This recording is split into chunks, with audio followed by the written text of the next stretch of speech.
Today, on Independent Wrestling Profiles, we're talking with the Prince of Pain, Aiden Rayne.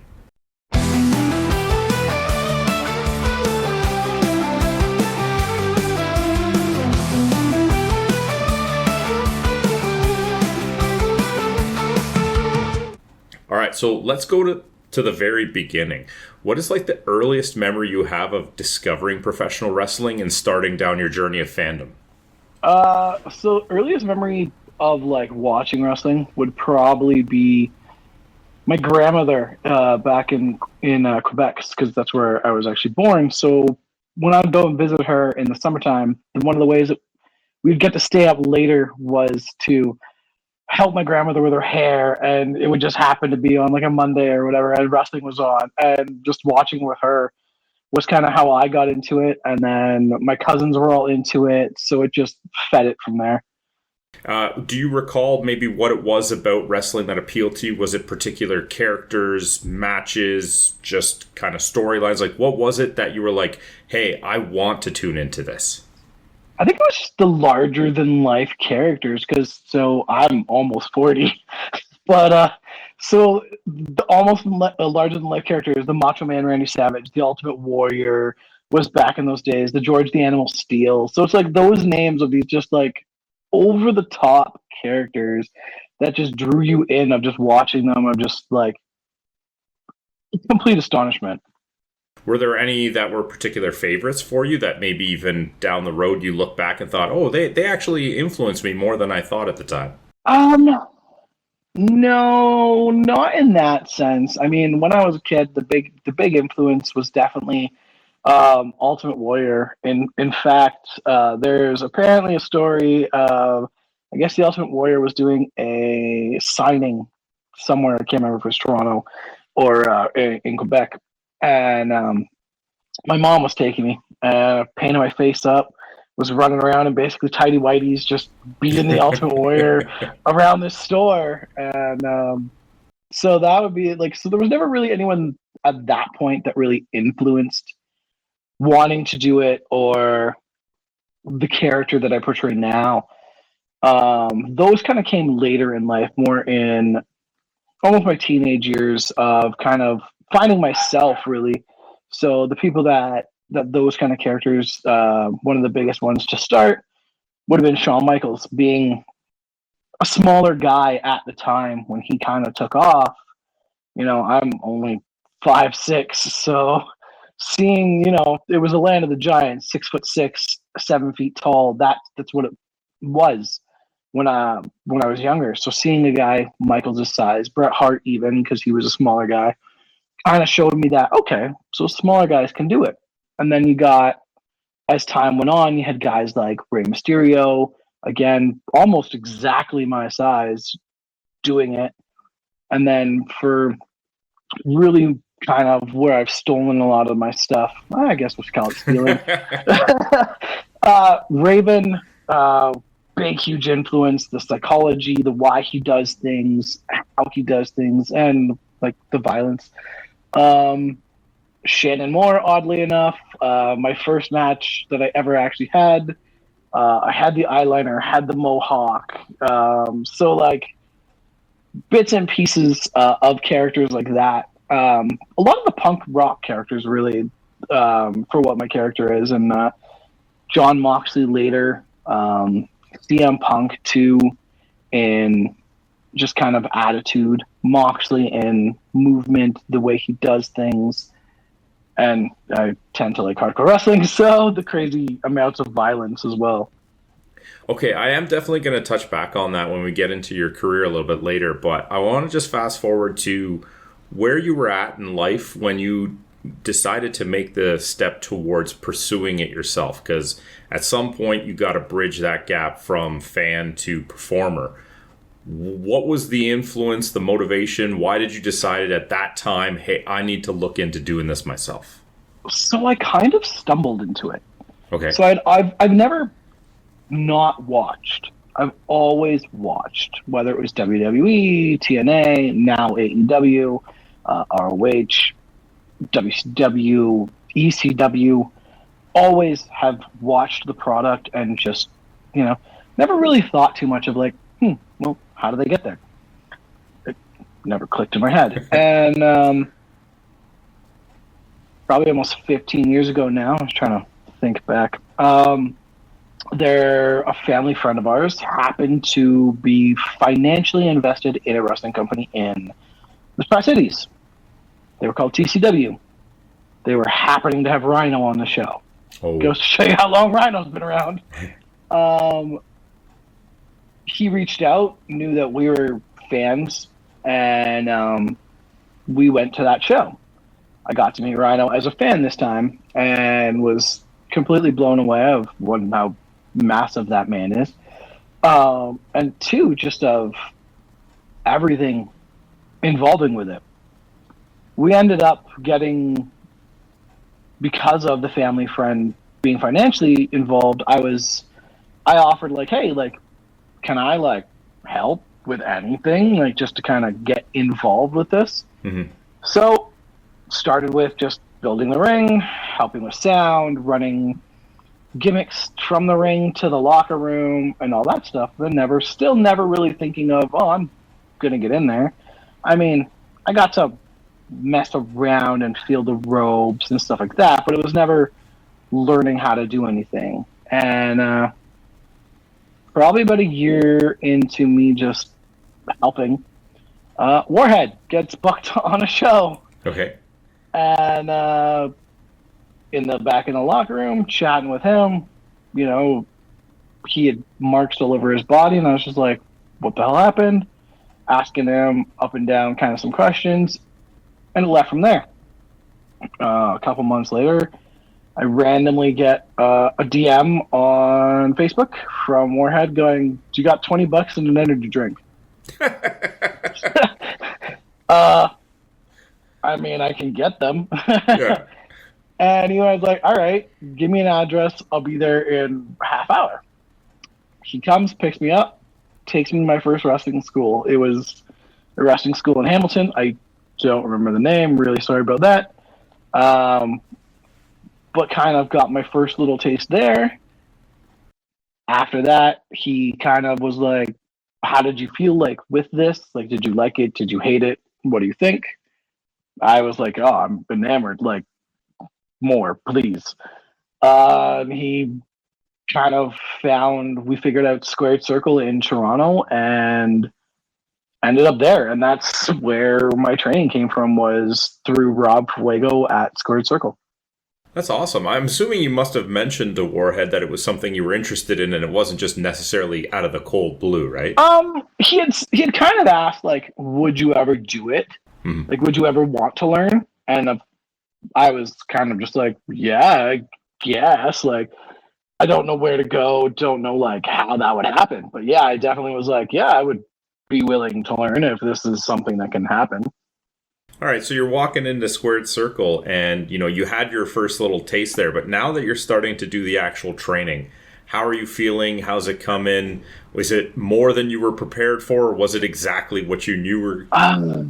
No, so Squared Circle was kind of the wrestling school for Ontario. I mean, if you go back in time, that's the school Edge trained at. So, like, it's got some history to it. And walking in the doors, you're just completely like, oh, like, we're actually doing this. Like, and then, you get in the ring, and you take that first bump, and you're like, okay, it's not a comfy, soft little bed. Like, this doesn't feel so great. But kind of after that first little initial like shockwave, I wanted to be there all the time. And was there anything that came kind of more naturally to you, like that you were like, hey, okay, I got to work at this other stuff, but at least this is what I've been waiting for. This is the part that was almost like tailor made for me. Not really. Like, everything I had to do, like, I kind of had to put the work in and really, like, grind at it. And oddly enough, it's only been in the last, like, 3 or 4 years that shit's just really kind of clicked. And, like, me and Warhead kind of joke around, but most of our promos are one take, one shot, and we're in and out, and we tend to get all of the things we need to say and do done in the one shot. Um, so it's just clicked in the last few years of like, I've stopped really. It sounds bad, but I've stopped thinking I'm gonna make it to the WWE. I'm just gonna enjoy what I'm doing. Mm-hmm. And that switch in attitude has completely let me kind of open up and just enjoy every aspect of what I've been doing.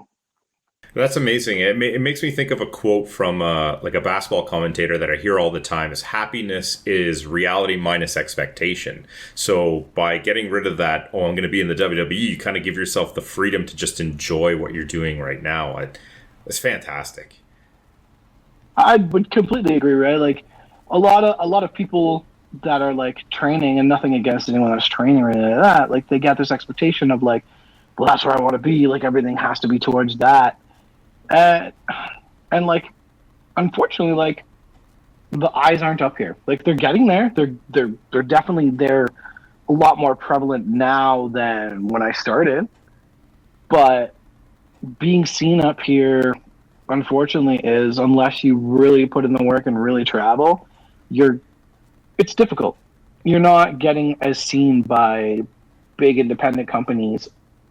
So I figured like, man, just do it for the fun and do it for whatever it is, and enjoy the time with your friends of just like beating each other up and just give it all you've got for whatever it is. So if we go back to even when you were just building rings and helping out, you've been around the scene for a while. Have you noticed like a growth in Ontario? Because yes, it is still difficult, but it feels like there's more promotions, more cameras, more eyes on. Is it seem like it's getting bigger, like more of a hotbed? I mean, it's definitely blown up. Like when I trained, like I said, it was squared circle. I honestly, there might have been wrestling training places up north, but it was really kind of just squared circle when I started training. And now you have Battle Art, squared circle. You have New Wave. You have Off the Ropes. You have you have Chinlock up north. You have a bunch of companies now that are just training students. So just that has seen a blow up, which then you have a ton of companies now as well that are drawing and making names for themselves and having crowds and having followings. And so, yeah, it's definitely a scene that's exploded. And I mean, it's great. All right, so let's take a step back. One thing I love to explore is the first match. We don't talk about my first match. Oh, okay. Well, then we'll talk about your second match. The only reason we don't talk about my first match is it's more of just an ongoing joke. So my first actual match was technically before I got my green light. Okay. From my trainer. So my first match was at like an open street festival in Niagara Falls. It was against Warhead, Dallas Carter, I think, and he's now passed away, but Shawnee Mo. And yeah, it was a cluster mess of no one knowing what was going on or what was happening. I'm pretty sure I was just a deer in the headlights most of the time. So that was my first match, and then after that, I think the next match would have been Canada Day for PWA. That's when I finally had my green light. There was a show doing like 7 matches in one day, getting heat stroke. I think my first match was against Buck Gunderson and Warhead.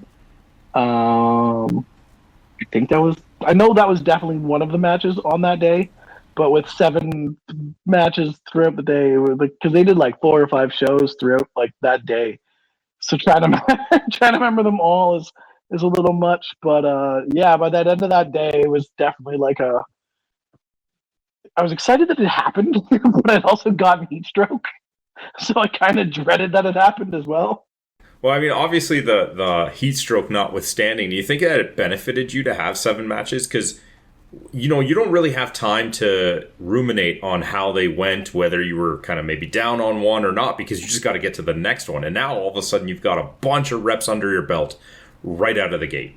I mean, those fair shows are awesome because yeah, exactly that. Like you're only gonna get better the more you do it. So going from like complete not having an idea to by the end of the day going, okay, some things are kind of making sense now. Like we're getting the ball rolling. But yeah, it definitely takes a while before that ball really starts to roll and you really start to go, okay, that we do that. Oh, that's why. Oh, okay. It takes some time for sure. All right, so let's talk a little bit about the Prince of Pain, because there's definitely a lot of influence. You mentioned, Raven immediately comes to my mind, the grunge culture, the punk pop movement, like the hardcore ECW 90s. Like this is very much ingrained in what I feel when I see you perform. I have to imagine that there was an evolution to get into that. You didn't just start there, right? So talk to me a little bit about the mentality of just growing that persona. So growing that persona, like, so I always, yeah, so I've always been an ECW kid. I've always been a punk rock kid, metal kid. Um, the kid on the outside. That was always who I was. When I started, though, my gimmick was kind of that, but not really. And then I kind of got some advice of your best character you're ever going to be is yourself turned up to 11. Okay. So I was just like, well, I'm just going to stop pretending. I'm just going to embrace, like, this is the stuff I like. I like metal. I like punk rock. I like GCW. I'm going to embrace it. Now, granted, I had Warhead as, tagging along the journey with him and, getting to kind of follow along, and I had always expressed interest in doing the hardcore stuff. So basically I ended up with that moniker from just taking a beating for so long and just not giving up. And just getting up every time.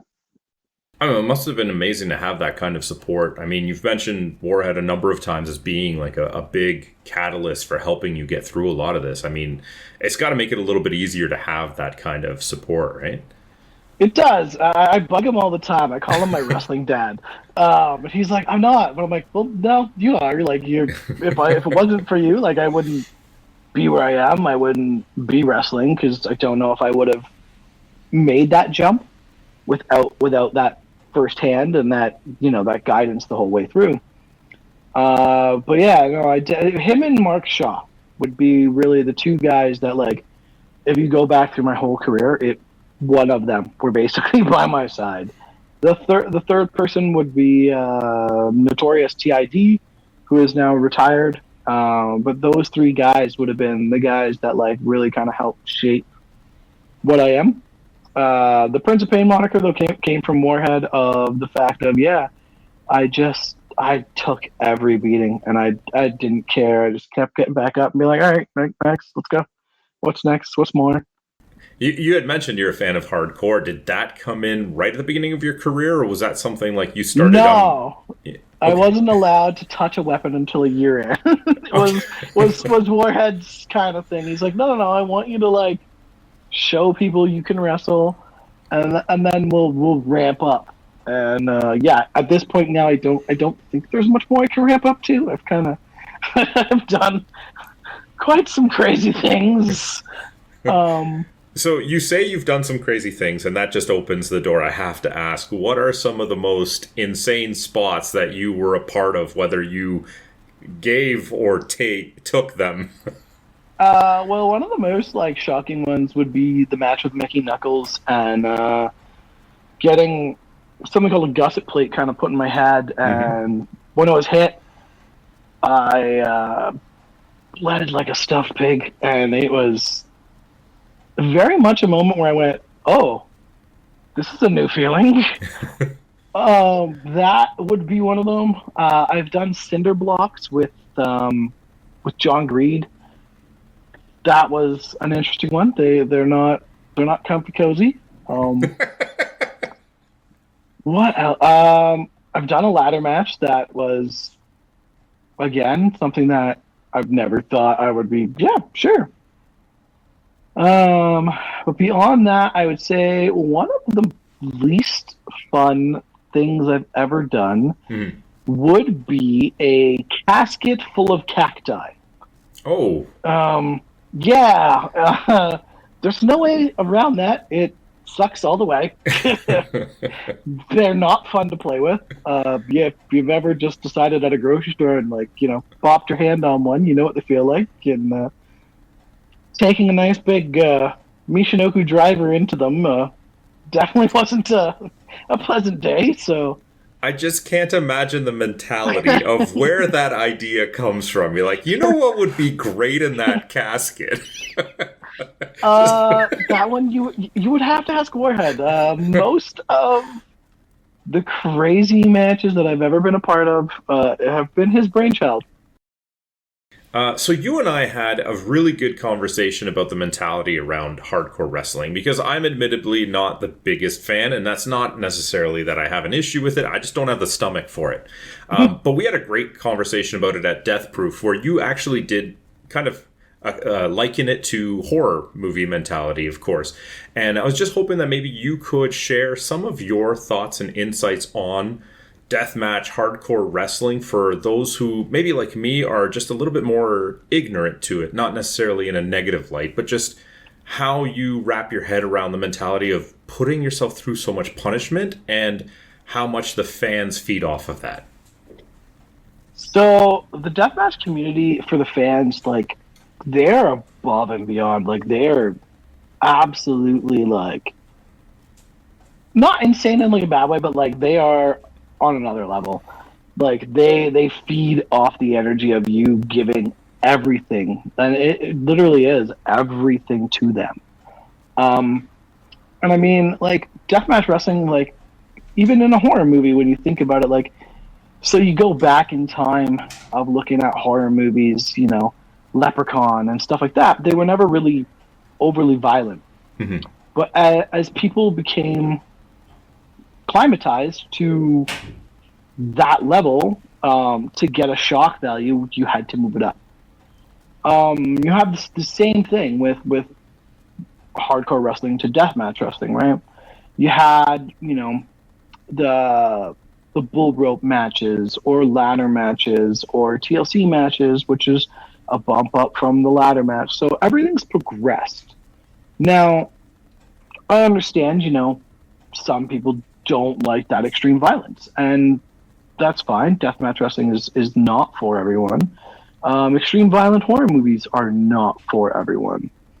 But the people that do like it, they seem to love it to a degree that is beyond fathomable. Like I mentioned, that match with Mickey.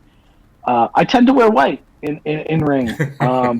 For those matches where, you know, I'm going to get some blood, and, you know, it makes a cool effect of the white on the red. But at the end of that match, my shirt was completely destroyed.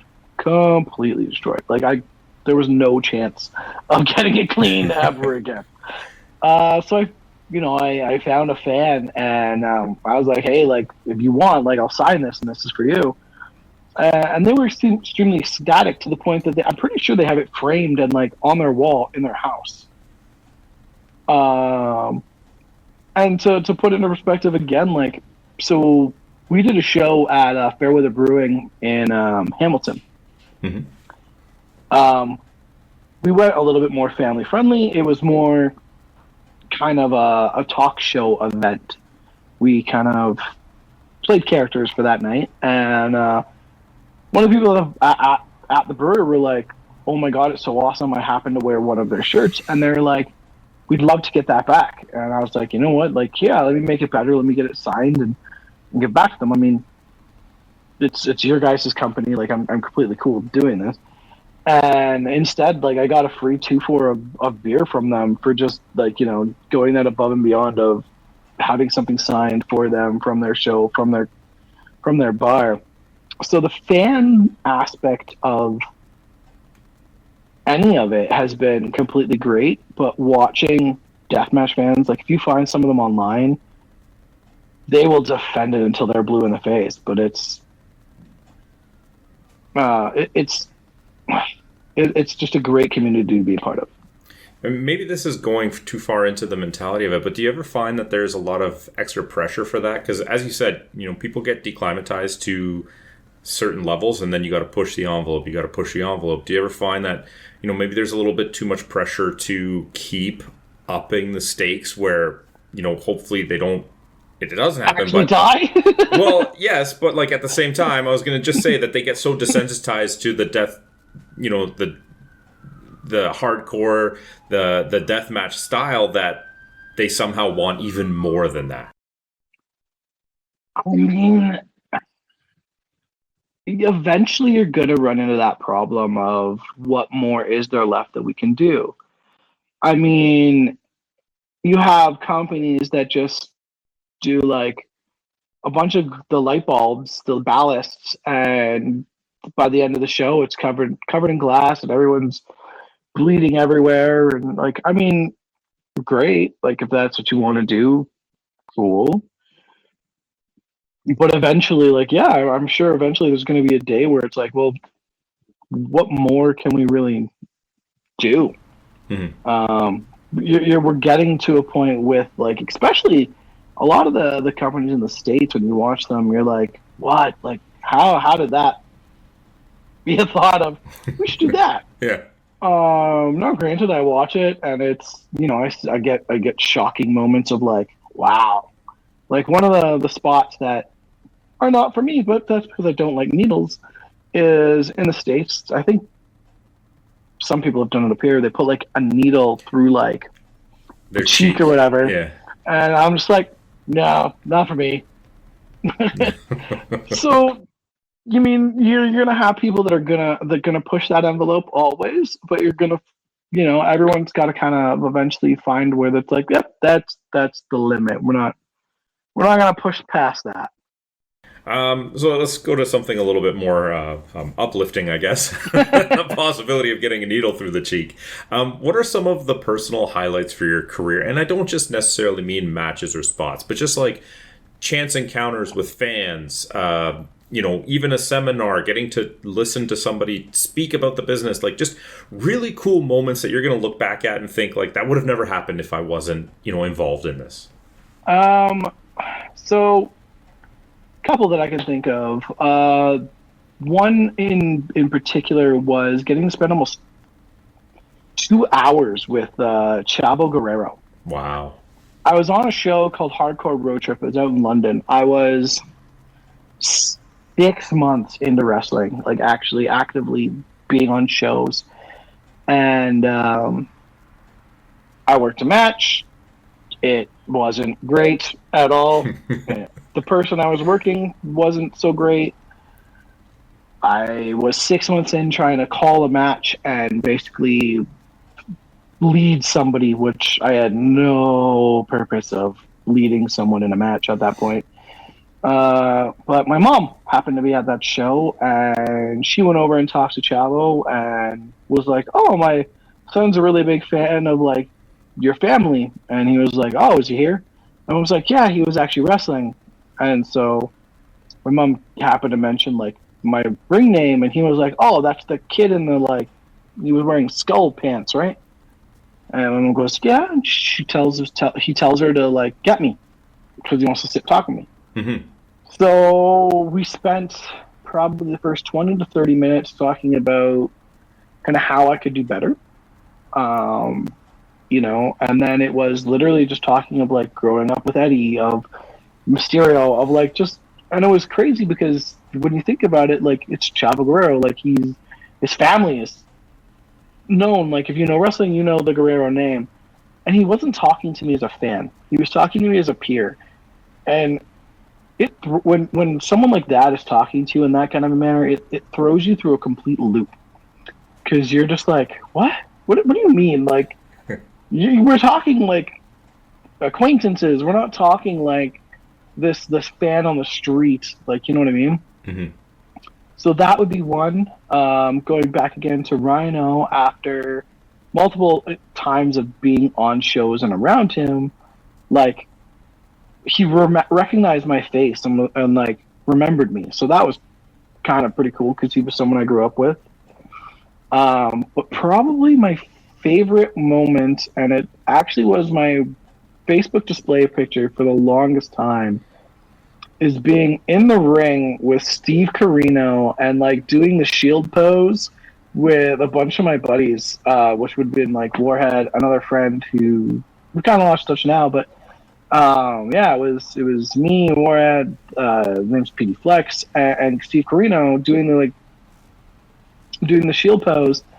And that's probably one of my favorite things. Like, it's one of the weird things. Like, I have Steve Carino as a friend on Facebook. Like, Yeah.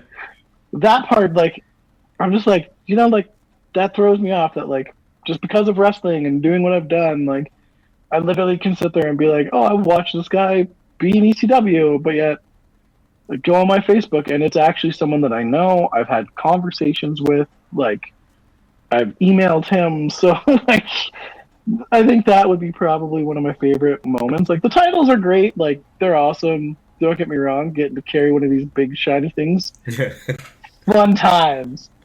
But when you can go back and be like, like this guy that like I watched on TV, like kind of knows who I am. Like it's something that no matter what, like I don't care who you are, you can't take that away from me. Um, and to put in perspective, like my dad's always bugged me, like, well, why do you do it? Like why? And my uncle actually was the one that kind of made me realize that like it doesn't matter what anyone else thinks. He looked at my dad and he went, "When have you ever been asked for your autograph?" My dad looks and goes, "Well, I haven't." And my uncle looks at him and goes, "He has." And he has signed it and he's had people ask him to take pictures with him. That's why he does it. And that moment there kind of made me really like, again, made me realize of like, yeah, no, like, yeah, I've done some shit and like no one can take it away. Like there's no possible way of taking it away from me now. That's amazing. And obviously, we've kind of gotten an idea of where your priorities are, but I do love to always ask too, like, what's next for you? Like, where do you? Obviously, you've said you've done chasing the WWE kind of idea. I'm sure you wouldn't say no if it happened, but for kind of like just more immediate bucket list items, is there still some places you'd like to travel, some people you'd like to work with? Like, what would you like to do in the wrestling ring still moving forward? One of the things that I do want to do, and I'm trying to do it, I am in contact with a few people, is to get to wrestle in the States. Hmm. Because, like, I mean, that's pretty cool. Like, getting to wrestle in a different country, pretty awesome. I'd love to wrestle in Quebec. Now, granted, language barrier may be a thing, but I was born there, so getting to go back there and wrestle would be something that's pretty cool. Or just getting to like wrestle someone that like I looked up to, like Shannon Moore, Rhino. I mean, Raven can't do anything, but like that would have been the ultimate like chef's kiss of amazing. Or even just getting to like meet him would be something that I'd like to strive towards. Of like getting to a convention with him on it and just doing that, but. Yeah, I would say getting to wrestle someone that I looked up to as that helped shape what I became, and getting to wrestle either back home in Quebec or in the States. Amazing, amazing. So, before we sign out, I'd like to ask everybody for a piece of advice. Maybe just to one day accumulate these. But if you were able to go back and talk to a younger version of yourself when you were just kind of starting out, or somebody just on the street right now who's like, "Yeah, I'm thinking about getting into wrestling school," what's kind of like just the most important piece of advice to just have in the front of your mind to make the journey a little bit easier? It's something that I'll say only because it basically got told to me and it made sense. Was to shut up and listen. don't run your mouth thinking you know it all, especially when you're young and just getting into it, because the likelihood is you don't. You're probably going to put your foot in your mouth. Did it, done it. Had to come up with a few apologies. So yeah, I would just shut up, head down, ears open, like listen to the things going on. And if there's a vet that's on that show, ask them to watch your match. Ask them for feedback, because the only way you're going to get better is knowing what you need to work on. And you're never going to know what you need to work on unless someone tells you, hey, here's some things you need to work on. Phenomenal. So can you just let people know once again who you are and where they can drop you a follow on social media? Okay, so the Prince of Pain, Aiden Rayne, I'm pretty sure we're doing the Drunken Master as well. But as you've seen, like to drink. Aiden Rayne Wrestling is probably the best way to follow me, and that's my Instagram handle. I suck at every other form of social media. Instagram's really the only one I use. Yeah, that would be the best way to give a follow, and yeah. Wonderful. Well, thank you so much for the time. I really appreciate it. Not a problem at all. Anytime. Thank you for tuning in to Independent Wrestling Profiles. Please help out the show if you can with a like, subscription, or review. We'll see you next time.